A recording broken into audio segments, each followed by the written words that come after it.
নবীজির খাতিরে নামাজ আইছে।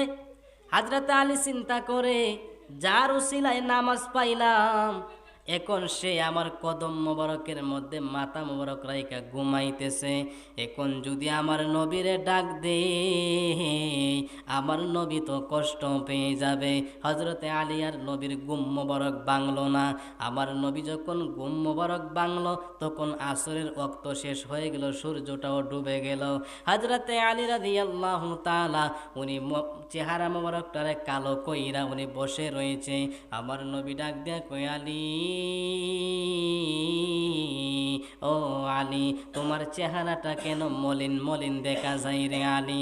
তোমার চেহারাটা কেন কালো কালো দেখা যায় রে আলী? হযরতে আলী কয়, ইয়া রাসূলুল্লাহ, নবী গো, ও মায়ার নবী, দয়ার নবী, আমি তো আসরের নামাজ আদায় করতে পারি নাই ইয়া রাসূলুল্লাহ। আমি যখন কাজের জন্য বাহিরে গিয়েছিলাম, বাহির থেকে আসার পরে দেখলাম আপনারা নামাজ আদায় করে ফেলেছেন। আর আমি নামাজ পড়ার আগেই তো আপনি নবী রাহমাতুল লিল আলামিন, আমি আলীর কদম মোবারকে মাথা মোবারক রাইখা শুয়া পড়ছেন ইয়া রাসূলুল্লাহ।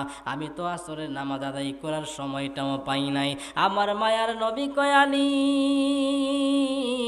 ও আলী, চিন্তার কোনো কারণ নাই, আমি তোমারে আসরের নামাজ পড়ার ব্যবস্থা করে দিতেছি। আমার মায়ার নবী কয়, আলী, চিন্তা করো না, আমি তোমার ব্যবস্থা করতেছি আসরের নামাজ পড়ার। আমার মায়ার নবী সূর্যকে ইশারা করছেন, সূর্য রে, আমার আলী আসরের নামাজ পড়ে নাই, তুই আবার আসরের জায়গার মধ্যে ফিরে আ।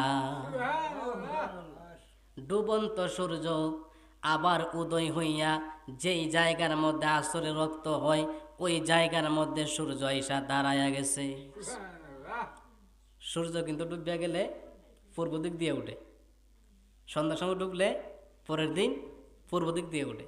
কিন্তু ওই দিন সূর্য পশ্চিম দিয়ে ডুবিয়া গেছে, ডুবন্ত সূর্য আবার পশ্চিম দিক দিয়ে আবার উদয় হয়েছে।